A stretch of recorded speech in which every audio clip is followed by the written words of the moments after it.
le nouvel épisode de Voice of the CEOs. Aujourd'hui, j'ai deux charmantes, incroyables, merveilleuses entrepreneurs. Entrepreneurs, on dit quoi Entrepreneurs, je pense. Entrepreneurs, ouais, on dit pas entrepreneurs. Bon, ok. Deux merveilleuses entrepreneurs.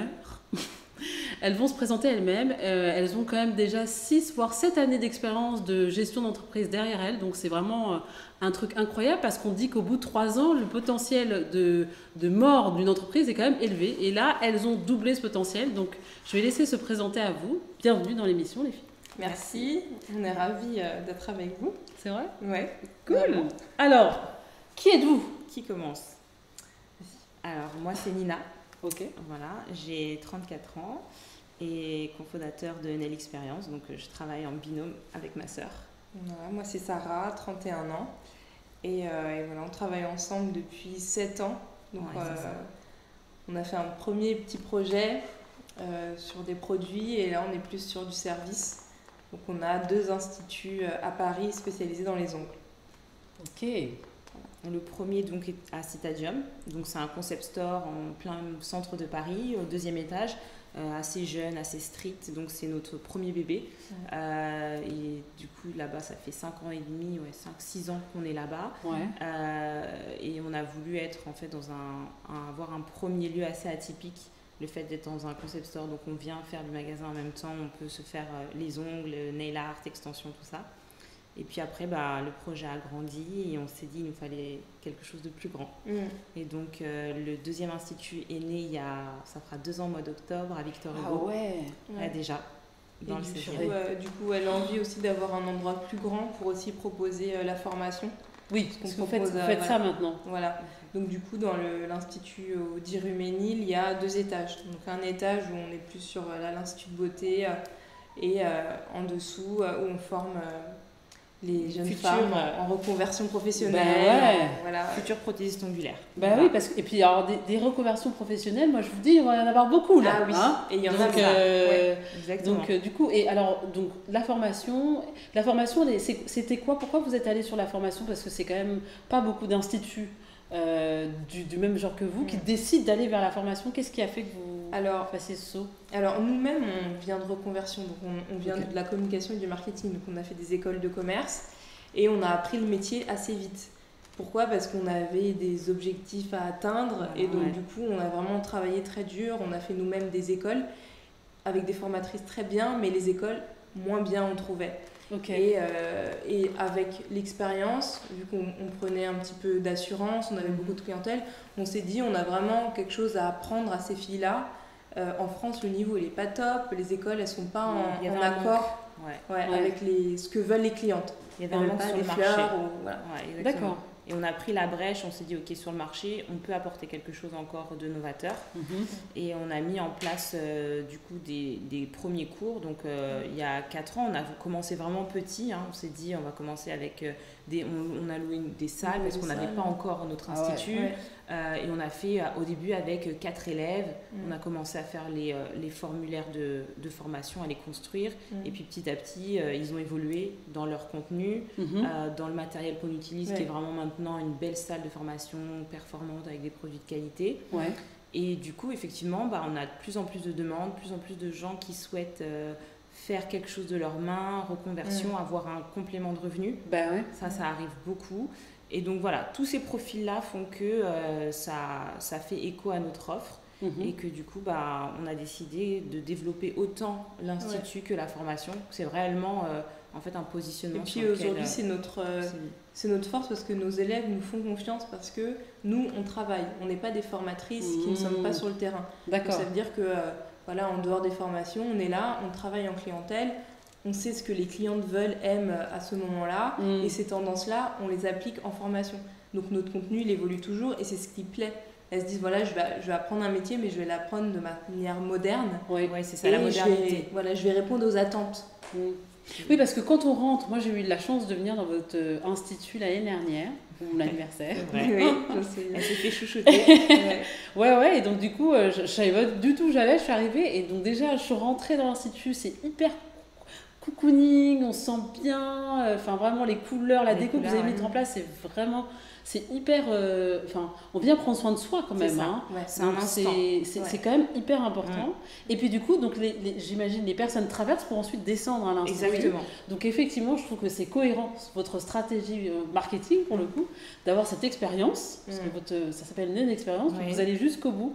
Les filles rentrent, elles voient les clientes, elles voient et l'expérience. souvent même c'est des clientes qui décident de faire la formation. D'accord. Ah, il y a un gros pourcentage. Il y a un gros pourcentage de clientes qui viennent et à la fin ils disent j'aimerais bien avoir des informations parce qu'en fait ça m'intéresse, j'aimerais et en fait essayer. Et c'est vrai que cet aspect-là, ça nous plaît parce qu'en fait on veut mettre en valeur, en lumière ce métier-là parce qu'en France souvent voilà, t'es esthéticienne, c'est un peu dénigré. Voilà, c'est un peu dénigré, voilà. Ce qui est mis en avant, c'est voilà, tu travailles en entreprise, en bureau, etc. Alors qu'aux États-Unis, t'es une hairstylist, nail artist. Voilà, c'est des appellations qui mettent en ça valeur, augmente la valeur du métier. La valeur du métier. Et aujourd'hui, on est super fiers quand par exemple, il y a des filles, elles sont, je sais pas moi, directrices marketing, elles nous voient travailler, on leur donne envie. Et du coup, le métier, il est élevé. Et elle se disait, ah ouais, mais en fait, c'est technique. Genre, elle fait les ongles avec son cerveau. C'est un vrai métier. C'est fou, hein, quand même. Parce que, ok, on parle d'onglerie, mais vous êtes quand même des chefs d'entreprise. On est d'accord. Donc, on va pas résumer... Enfin, là, c'est parce que vous avez décidé de faire ce produit-là. Mais en vrai, derrière, vous avez quand même plein de choses que vous devez gérer. Les ressources humaines, la comptabilité, justement le marketing, la community management. Les ressources humaines, je pense que c'est la plus grosse préoccupation pour vous. Plus on grossit, plus elle devient importante. Et plus il faut s'armer pour pouvoir répondre à tout ce qui se passe dans l'entreprise en fait. Et ça, c'est quelque chose qu'on prend conscience au fil du temps. Et on apprend. Parce qu'au début, quand on est... donc nous, on est 2. Effectivement, quand on est 2 plus 3, ça va. Mais dès que le chiffre commence à être à 6, 7, 8, et bien là, en fait, c'est des nouvelles stratégies qu'il faut apporter pour communiquer différemment et on les a peut-être pas au début. Mais c'est normal. Après, c'est tout à fait normal. Je veux dire, on n'a pas fait d'études en ressources humaines. Et quand bien même. Et quand bien même, c'est l'expérience de la vie. C'est l'expérience de la vie, exactement. Et du coup, on apprend sur le tas et comme tu dis, ça fait partie des tâches qui nous sont alloués quoi, au quotidien. Oui, c'est quand même un job quoi. Moi je pense que, enfin voilà, encore une fois on parle de votre institut et j'invite tout le monde à aller dans cet institut parce que, non mais vraiment si vous voulez qu'on prenne soin de vous, allez-y. Mais c'est surtout, au-delà de ça, c'était de mettre en avant votre rapport avec l'entrepreneuriat, votre rapport avec l'entrepreneuriat. Comment vous pensez que vous arrivez à régler les problématiques d'un entrepreneur, quelles qu'elles soient. Je pense que déjà, il faut avoir une grande confiance en soi. En fait, nous, ce qui nous sauve, je pense, c'est que on a confiance en nous et on a une vision de ce qu'on veut faire. On met les moyens en place pour le faire. Et même si on avance doucement, dans notre tête, on se dit, on va y arriver. Et ça, vraiment, c'est ce qui nous aide, je pense, au quotidien. Parce qu'on se dit, c'est bon, nous, ça nous plaît tellement ce qu'on veut faire que forcément, ça va plaire aux clientes aussi. Mais ça, c'est tout. Ça. Vous savez que ça, c'est une formule magique qu'on minimise. Hein. On dit, on va y arriver, voilà, point. Il n'y a pas de persuasion. Exactement. On se perçoit de nous-mêmes que notre produit, que la nouvelle chose qu'on va lancer, c'est ce qu'il faut. Et du coup, comme on est persuadé nous-mêmes, forcément, on va avoir cette force de le diffuser, en fait. Et ça, et puis comme on est 2, ça double. Et donc ça aussi, c'est un avantage. Nos business viennent d'un besoin personnel à chaque fois. Donc du coup, on est vraiment dedans, quoi. On est dedans, on le pratique, on l'aime, c'est vrai. Et donc du coup, ça nous aide, je pense, à répondre à tous les challenges. Oui, ça répondait, parce que je n'ai pas parlé de ça. Nail Experience, ça répondait à une problématique que vous avez rencontrée, c'est ça? Ou des copines à vous rencontrer, c'est quoi le nous, début? quand l'expérience est née, c'était un constat. C'était que c'était difficile à Paris de trouver un endroit où on pouvait venir faire les ongles, alors c'était vraiment les faux ongles avec du nail art sophistiqué, c'est-à-dire qu'il y avait un marché de niche qui sont les prothésistes indépendantes, qui sont top, c'est-à-dire qu'on en a plein avec beaucoup de talent à Paris, mais il est difficile de prendre rendez-vous. D'accord. Parce qu'elles sont seules, du coup, donc elles sont over. Elles sont over, ah oui. À Paris, même en France, il y a des prothésistes qui sont over sur 2 mois. C'est très demandé. Et du coup, on s'est dit, mais ça serait bien qu'on fasse un endroit où on puisse venir un peu plus facilement, centré dans Paris, parce que souvent, parfois, ces prothèses ongulaires sont soit à domicile, donc du coup, elles sont peut-être pas dans Paris, tout ça. Et du coup, donner ce marché-là plus accessible à toutes les clientes qui se disent où je pourrais faire ça. Je vois ça sur Insta et tout, mais et là, je parle d'il y a 5 ans, je parle pas de maintenant. Donc nous, c'est il y a 5 ans qu'on est arrivé. Et maintenant, c'est un peu plus facile de trouver une prothèse ongulaire. Et puis aussi, donner un peu le côté un peu populaire, accessible, parce qu'aujourd'hui, on a un peu peur parfois, enfin plus maintenant, mais de rentrer dans une institut. Vraiment, on se dit, alors j'ai payé combien mes faux ongles, est-ce qu'elle va savoir faire ce que je veux, etc. C'est le mot institut qui fait peur, c'est ça? Un petit peu, peut-être. Ouais, peut-être. C'est de rentrer, d'avoir et donc, du coup, c'était d'amener quelque chose, c'est simple. On est dans Citadium et en fait, la stratégie du local Citadium, c'était que on va se mettre à un endroit où personne n'a jamais vu ça en France. Parce qu'en France, il n'y avait pas de concept store où tu pouvais retrouver... Citadium, c'est un positionnement très, très high, tu vois. Les brands, elles sont top, c'est les dernières tendances. Les gens viennent pour retrouver ce style-là. Donc forcément, vraiment, notre clientèle, pour nous, c'était le lieu rêvé.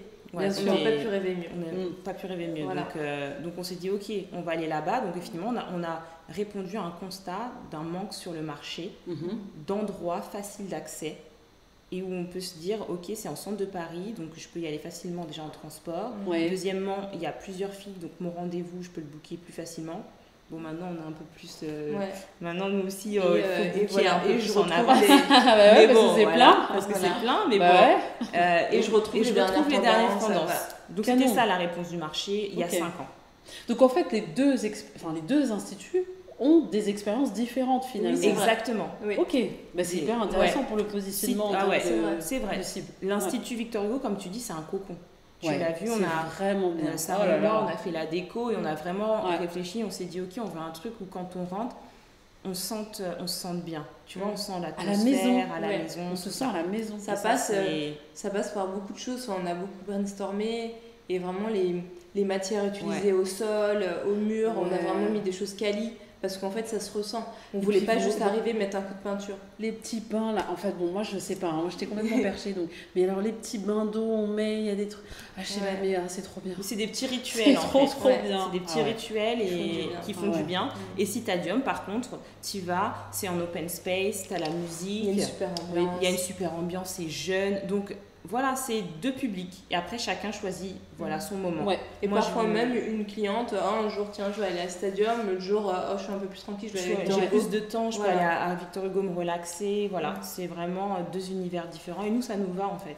Non, mais c'est cool. Bien. Je pense que stratégiquement, pour le coup, vous avez bien... Parce que je me souviens, Citadium, moi, je suis allée une fois, mais au tout début, quand ça a ouvert. Et donc, Citadium était un peu en mode... pour le coup encore expérientiel parce qu'ils ne savaient pas trop. Ils le sont toujours. Mais c'est ça qui est intéressant. Ce concept store, tous les 5 ans, il se renouvelle. Donc là, en octobre, on arrive à la 5e année, donc vous aurez des surprises. Donc Nail Experience va se réinventer avec Citadium aussi. C'est canon. Donc ça, c'est top. Mais vous faites partie des plus anciens, non? Oui, on commence. Franchement, et ça, c'est... Jamais on n'aurait pensé ça. Jamais on n'aurait pensé ça. Et Citadium nous soutient vraiment de manière exceptionnelle. Parce qu'ils nous ont fait confiance. On était super jeunes. Franchement. Et là, c'est là qu'on se dit, c'est vraiment bien parce qu'après, on a tout donné. C'est-à-dire que quand on est arrivé, donc c'est le groupe Printemps. Nous, avant, on vendait que nos patchs, donc Nail Patch Me, la première marque qu'on a faite. Donc, on avait nos produits. Des stickers pour ongles, de décoration. On avait nos produits en vente là-bas. C'est comme ça qu'on a mis un premier pied dans Citadium. Et que le produit étant un monoproduit, on s'est dit, ok, il faut qu'on développe d'autres trucs pour vivre, quoi. Parce qu'un produit, c'est pas suffisant. Puis on avait envie d'aller à la rencontre aussi des clients. Et du coup, on a fait, ok, bon, ce qu'on sait faire, c'est faire des dossiers parce qu'on vient d'école de commerce et qu'on sait vendre quelque chose. Donc on s'est dit, ok, on va faire une presse. Et on va... Il faut dire aussi qu'on faisait énormément d'événementiels et ça marchait très bien. Et on commençait à avoir une communauté qui nous suivait et qui venait juste pour qu'on leur fasse la manicure et poser des stickers. Donc à un moment donné, il fallait proposer plus. Et du coup, voilà, à Citadium, on est arrivé... on a des têtes assez jeunes, quoi. On est arrivé avec notre presse, on s'est dit, mais bon, faut tout donner parce qu'il faut qu'ils nous donnent notre chance. Et à Citadium, 1 mètre carré, ça coûte super cher. C'est-à-dire là-bas, les marques, c'est des grosses marques. On a fait la presse de notre vie. Hein, on a vraiment fait la presse. Et du coup, ils ont été super étonnés de la qualité parce qu'ils nous ont dit même des marques ne font pas des fraises comme ça.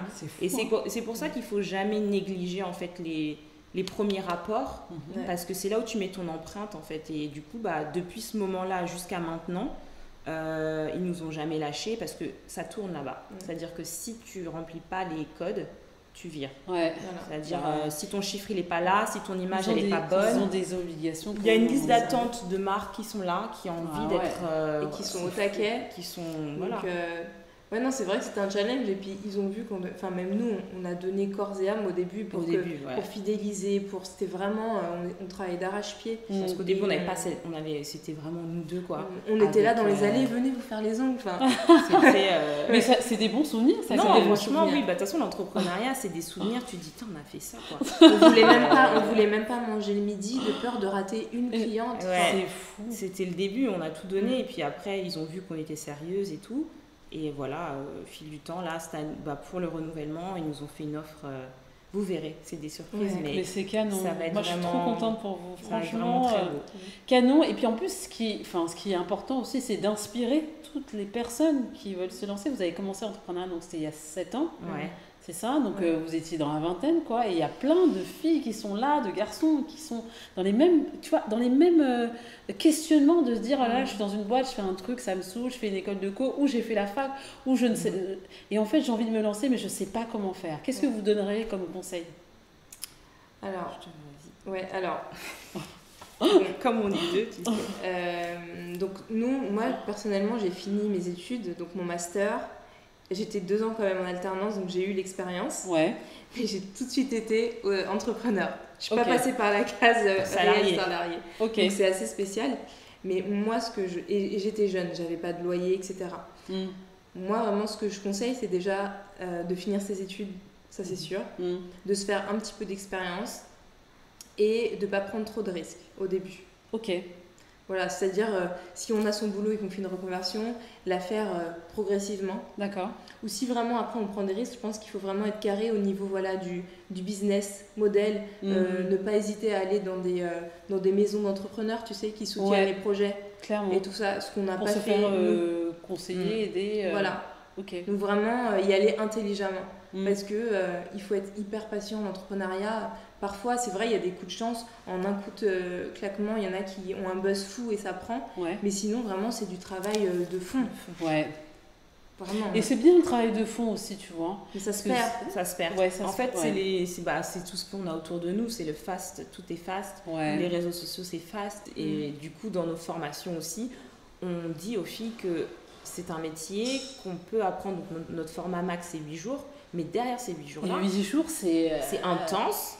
Et derrière ces 8 jours-là, il y a un travail de fond, donc toujours travail de fond, qui est la pratique. Il faut se poser, pratiquer. Et c'est pas en un claquement de doigts que tu ouvres ton institut, que tu as une communauté. C'est pour ça qu'on suit vachement nos élèves, par exemple celles qui font 4 jours. On les suit après. Il y a un coaching, c'est-à-dire qu'elles nous présentent une pause qu'elles ont fait, on va leur dire ce qui va pas, etc. Parce que c'est vrai que c'est assez court. Et voilà, c'est pour ça qu'après, on va aussi mettre les cours en ligne pour vraiment continuer l'apprentissage, se perfectionner. Oui, ce serait une continuité logique en fait. J'ai suivi le cours en présentiel, en formation pendant 8 jours. J'ai envie de continuer. J'ai du contenu en ligne. J'ai pas suivi le présentiel, c'est pas grave, j'ai du contenu en ligne. Anyway, mais effectivement, c'est vrai qu'il faut pratiquer. Et en vrai, dans tout ça, si vous voulez accompagner d'autres personnes qui veulent faire comme vous, c'est-à-dire lancer leur institut, créer, indépendamment de vous, mais qui veulent, il y a plein de choses que vous pouvez leur proposer pour les accompagner. Pour le coup, c'est énorme. Mais je comprends la préoccupation de se dire, les gens veulent tout de suite. On swipe. C'est ça, et l'apprentissage est jamais terminé. Même nous, à notre niveau, en fait, on apprend en toute modestie, en fait, on apprend simplement ce qu'on pratique dans nos instituts. On ne dit pas qu'on est les meilleurs pharmaciens du monde, on ne dit pas qu'on mais on produit un travail que nos clientes aiment beaucoup. Oui, bien sûr. Et donc, en toute modestie, on vient l'apprendre à nos élèves, tout simplement, en fait.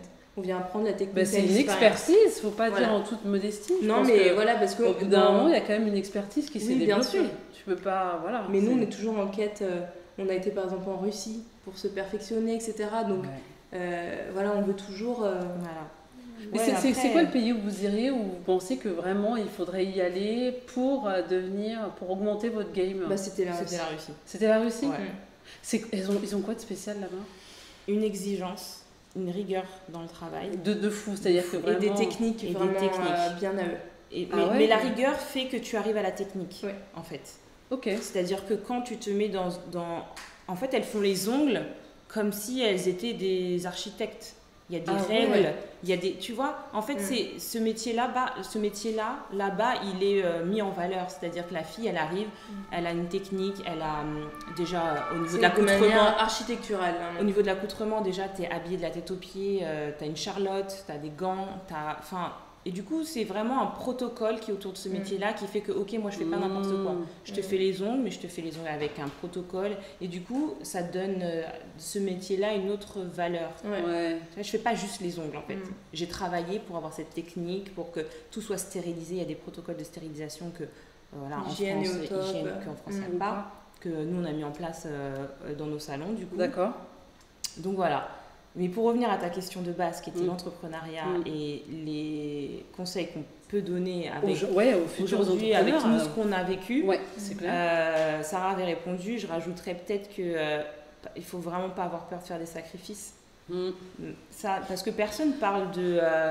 parce que c'est la partie des salaires. Parle de ça, c'est bizarre quand même. C'est la partie où en fait on vient, on nous interviewe, on fait, nous le peu de fois d'interviews qu'on fait ou qu'on nous demande d'exposer notre expérience, on met pas en avant en fait l'ombre. Si, faut en parler. Tu vois, faut en parler parce que elle est là, il faut pas la négliger, il faut pas en avoir peur aussi. Voilà, il y a des moments où tu te fais pas de salaire, il y a des moments où tu te dis c'est quoi mon avenir, il y a des moments où tu vois que tout autour de toi, les gens investissent dans l'immobilier, mais que toi, tu peux pas parce que tu as mis toutes tes billes dans ta boîte. Et du coup, tous ces sacrifices-là, en fait, après, tu peux pallier à ça et du coup sortir très vite. Au début, tu peux mettre en place des stratégies pour éviter cela, mais ça va arriver à un moment donné ou à un autre. D'une manière ou d'une autre, tu vas devoir faire des sacrifices, que ce soit financier. Si c'est pas financier, ça va être du temps que tu pourras pas passer avec ta famille parce que tu dois t'organiser et tout. Donc franchement, le sacrifice, c'est quoi le truc qui toi t'as le plus coûté en termes de sacrifice du coup? Genre vraiment tu te dis ok, c'est cool, hein, merci, j'ai signé le papier, le contrat d'entrepreneuriat, mais bon... Moi, ça va être financier. Ça va être financier parce qu'à un moment donné, au début, quand tu démarres et que nous, on a beaucoup une stratégie de autofinancement, une stratégie de tout ce qu'on fait, on sait où on va, on sait où on met nos billes. Et du coup, effectivement, on avance un peu plus lentement, mais avec beaucoup de sûreté. Ce qui fait que là, le Covid, on l'a bien géré parce que notre entreprise était saine. Je vais dire, on n'avait pas d'arriéré. C'est important aussi, toute cette partie-là. Et c'est parce que, voilà, on est franchement des écureuils. C'est-à-dire que quand on gagnait, on margeait, c'était pour investir dans autre chose.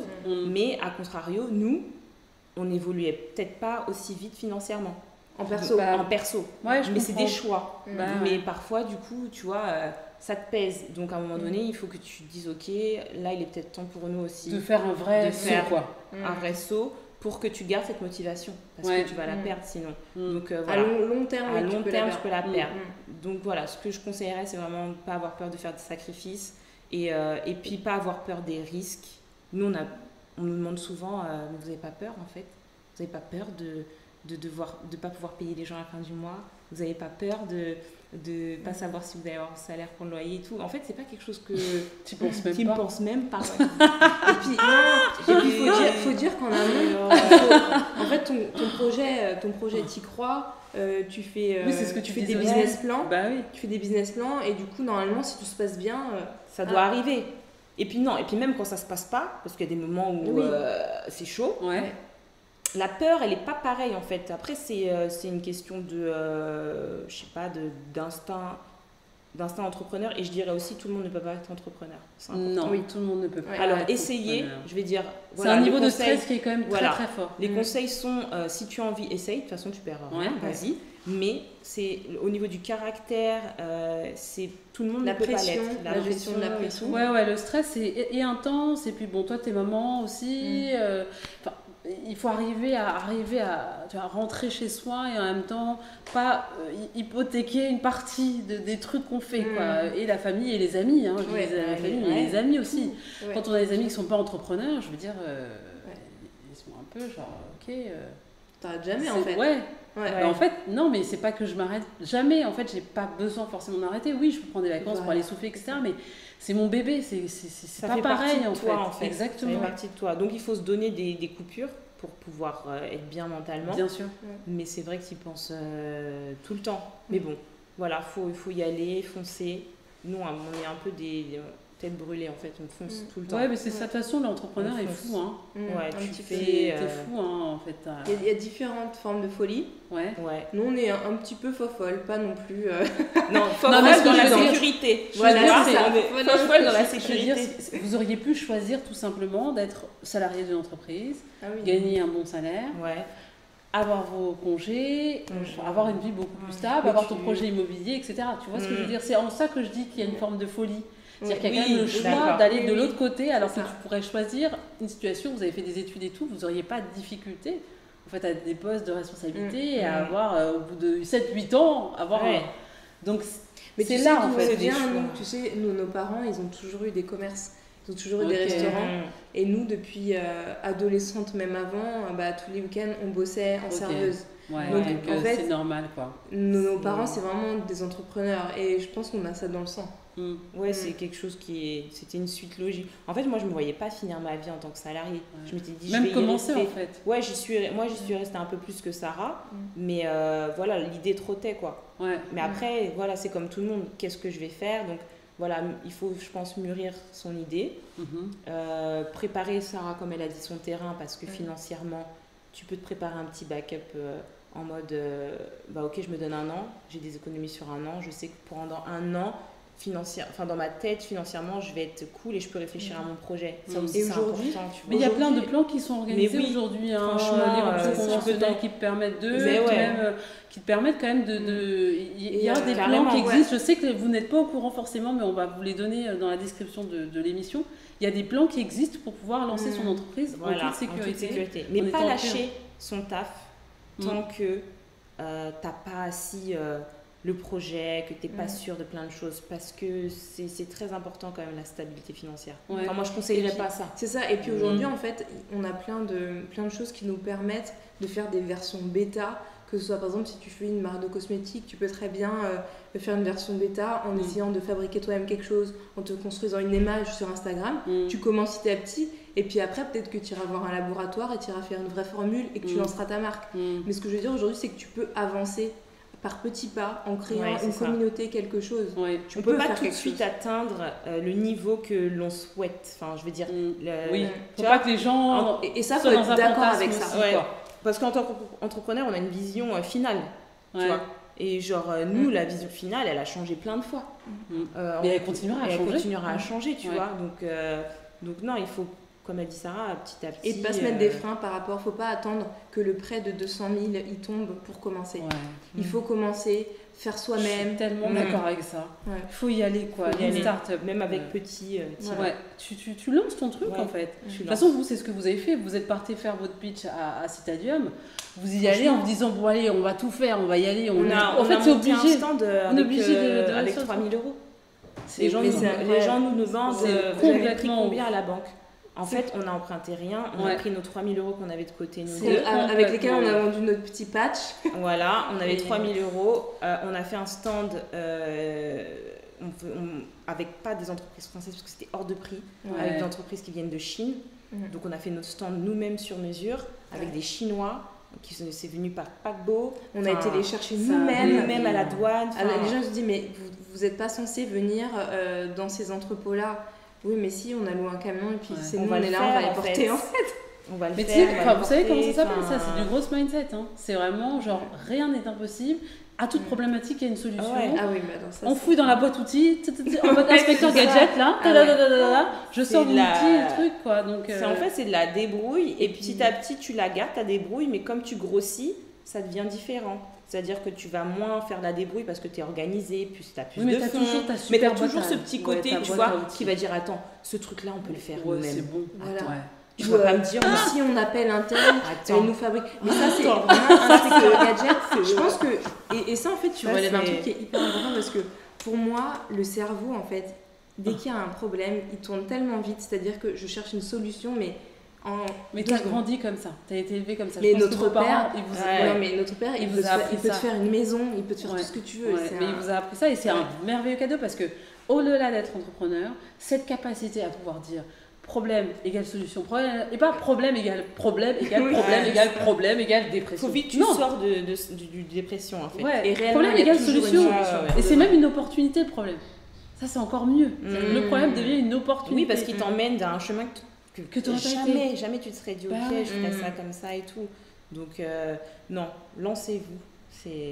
Faut y aller quoi. Faut tester. Et ça marche pas, on va ailleurs quoi. Est-ce que vous pouvez redonner l'adresse de votre institut s'il vous plaît? Les deux. 56 rue Comartin pour Citadium, deuxième étage. Ça c'est quoi les horaires à peu près? Ça c'est assez... Bah là on est en Covid, donc c'est 11-20. Ok. Et le jeudi c'est 20h45. Ok. Et Victor Hugo c'est 10 rue Ménil et c'est 10h-19h. Ok. Et jour de fermeture dimanche lundi. Super. Franchement, moi, on se connaît pour plein de raisons depuis. Et c'est marrant parce que on a été aussi, parce que vous avez plein de trucs, vous faites plein de choses à côté. Je sais qu'il y a la partie galerie de ton côté perso. Mais pareil, ça c'était moi, je suis allée dans la galerie pour faire juste une ça c'est mon mari, Barreau Sarré.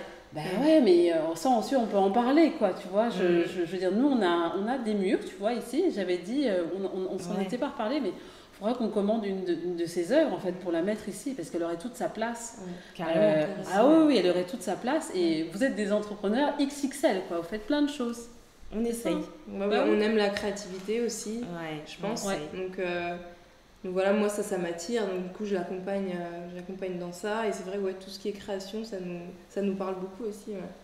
Donc on essaiera on essaie de développer une expérience petit à petit, donc dès que les choses avanceront, on tiendra au courant des nouveaux projets, de la formation, comment elle va évoluer en ligne, des produits qu'on veut lancer, on a plein d'idées. Après chaque chose en son temps pour bien les faire, c'est important. De toute façon, on mettra toutes les informations sur la formation, si vous voulez changer de vie, changer de métier, la formation de 8 jours, on mettra toutes les infos.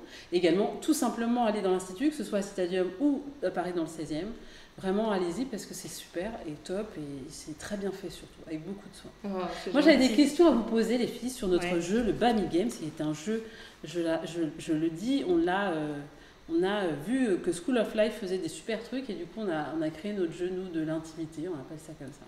Et donc du coup j'avais quelques questions à vous poser pour sortir du cadre, je dirais très formel de l'interview. Du coup, quelle est la chose la plus incroyable que quelqu'un vous ait fait? Dans le perso ou dans le... Ah, ce que tu veux. Tu es libre de répondre. Incroyable, fou. Enfin, tu vois, genre, t'étais là. Genre, t'as bugué, quoi. Oh, ça, c'est des questions que tu cherches. Alors, attends. Qu'est-ce qu'on va... Pourquoi tu me regardes? C'est ta vie, hein. Après, ça peut être un truc commun, hein. Allez, la demande en mariage?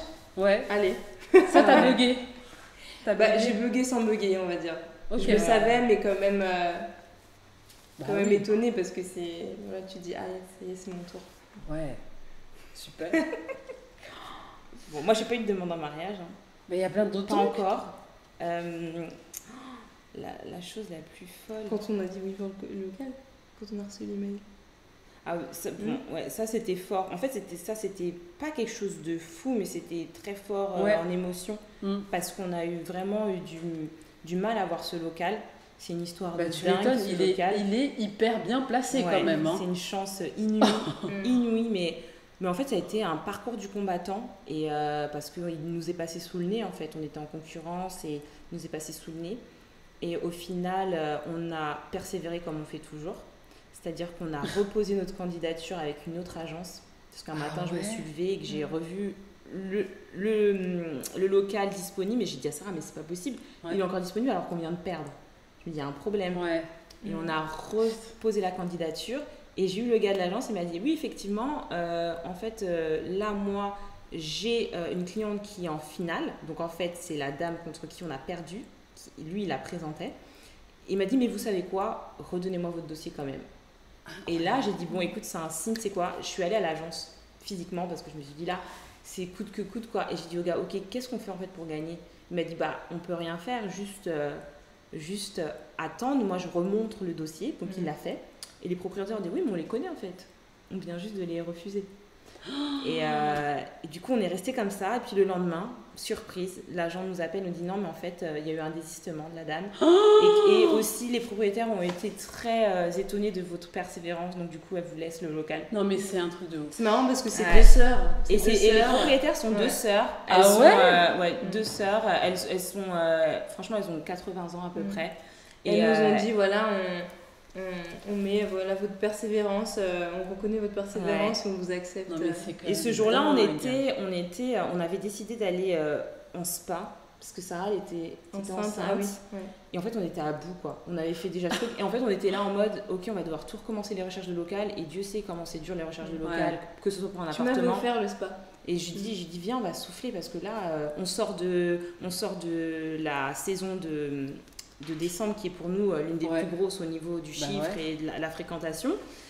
Et j'ai dit viens, on va souffler. Et on était au spa et on était dans la piscine du spa. Et moi j'ai toujours mon téléphone même dans la piscine du spa. Et je reçois un mail. Tu l'as où ton téléphone dans la piscine du spa? Je suis dans la piscine. Non mais j'étais dans la piscine, j'avais mon téléphone dans l'eau en fait. Ah bon? Ouais. J'avais mon téléphone dans l'eau et je reçois un mail. Et là, je le lis et c'était en fait le gars qui me disait... Ah ouais, non mais c'est incroyable quand même. Tu me dis, je sais pas, qu'est-ce que j'ai comme histoire incroyable. Non, mais parce que ça ne nous vient jamais en fait. Non mais elle est incroyable quand tu te poses la question, ça ne vient jamais. Ce bonheur, oh là là, c'est une délivrance. C'est une délivrance. Non mais... Franchement, c'est vrai. Donc ça, c'est vrai. Et en fait, c'était fort quoi. Du coup, on a tout lâché quoi. On a dit c'est bon, là, maintenant c'est un deuxième step. Ouais. Et du coup, c'était intense. Mais en fait, c'est le travail, y a pas, c'est pas de la chance, c'est le travail, la persévérance. Ouais, c'est le travail, la détermination. La destinée. En fait, on savait qu'il était pour nous, quoi.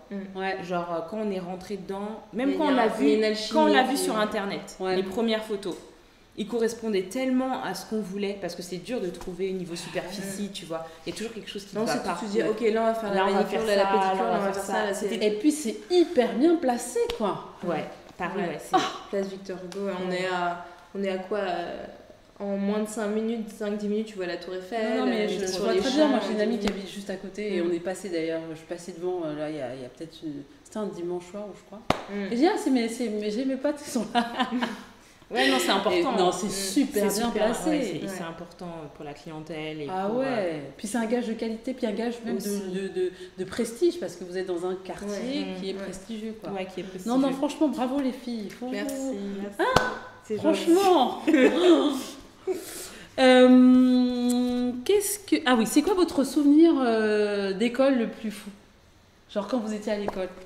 Souvenir d'école. Soit ça va être le prof qui vous a dit un truc, ça a changé votre vie. Moi, je sais. Ou alors la situation ubuesque de l'école. La situation la plus folle. Ouais. Bon, moi, je suis une personne qui peut arriver... Bon, j'arrive pas trop en retard, ça va, mais bon, je peux arriver en retard ou je peux être parfois tête en l'air. Avec le temps, ça s'arrange. Ok. C'est des choses qui se travaillent.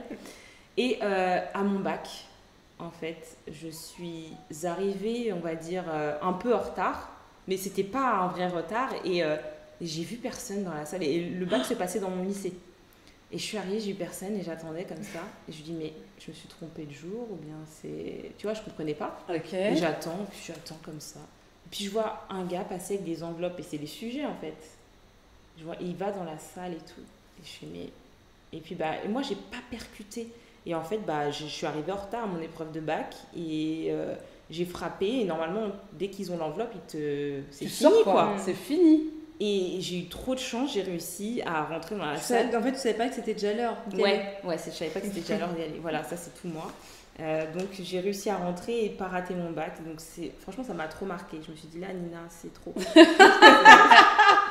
Ressaisis-toi, ma fille, parce que là, vraiment... j'ai eu mon bac et tout s'est très bien passé. Voilà, mais c'est une épreuve d'école qui m'a grave marqué. Voilà. Ok. Ouais. Et toi, ça? Il y a rien qui me vient. Rien de fou qui me revient là d'un coup. Genre un prof qui t'a, genre, je sais pas, moi, qui t'a fait détester une matière ou adorer. Ou alors, t'as eu un déclic à ce moment-là et tu t'es dit, moi j'en ai ouais, plein. Ouais, L'école, en ça fait- m'a trop marqué en fait, moi. J'en ai plein. Oui, Les profs de sport. Non, j'ai eu un déclic. Bon, après, c'est rien de fou, mais j'ai eu un déclic en terminale quand j'ai fait un peu. On faisait une option marketing international. Ouais. Et c'est là où je me suis dit, en fait, mais à l'international, moi, tu vois, quand t'es au lycée, bon, Ouais. t'es jeune quand même. Et c'est là où je me suis dit, moi, j'ai envie d'aller à l'étranger, j'ai envie de parler Ouais, anglais. tu trouves ça Tu vas te faire du ouais. business. Et je sais pas, ça m'a. C'est pour ça qu'après, j'ai enchaîné avec un BTS commerce international.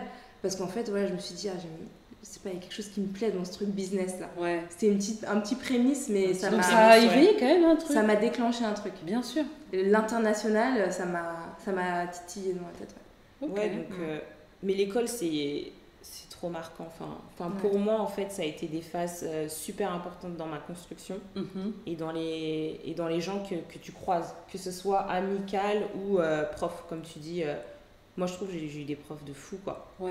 auxquels je sais que chacun a joué, surtout au collège. Profs de sport, moi, ils ont joué un rôle super important pour moi.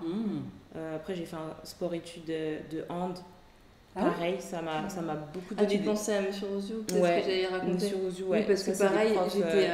on a fait le même collège et du coup, c'est des profs qui nous ont vachement encadrés. Et ouais, le sport-études, moi, ça m'a donné beaucoup d'équilibre dans l'intensité du sport, Bien sûr. tu vois, le fait de se donner. Et j'avais une classe aussi trop bien, d'ailleurs. J'ai une amie avec qui je suis toujours amie.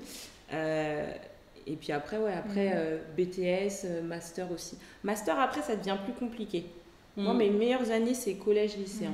Après, master, j'ai rencontré des personnes géniales avec qui encore je suis très en contact, mais les liens, je trouve, sont plus les mêmes. Tu vois. Ouais, l'impact est. Ouais, parce que déjà, t'es déjà dans le monde du travail, Ouais. t'es en alternance, tu vois. Donc, tu Mais les c'est vois pas tous les pareil. jours. C'est pas la même, c'est pas la même chose. Mais collège, lycée, moi, j'en gardais très, très bons souvenirs. Cool. C'est quoi le mot de la fin? Qu'est-ce que vous diriez aux personnes qui vous ont écouté là? C'est quoi la valeur fondamentale que vous voulez leur transmettre par rapport à tout ce que vous vivez? Parce qu'il ne faut pas oublier, c'est un business familial. Très important.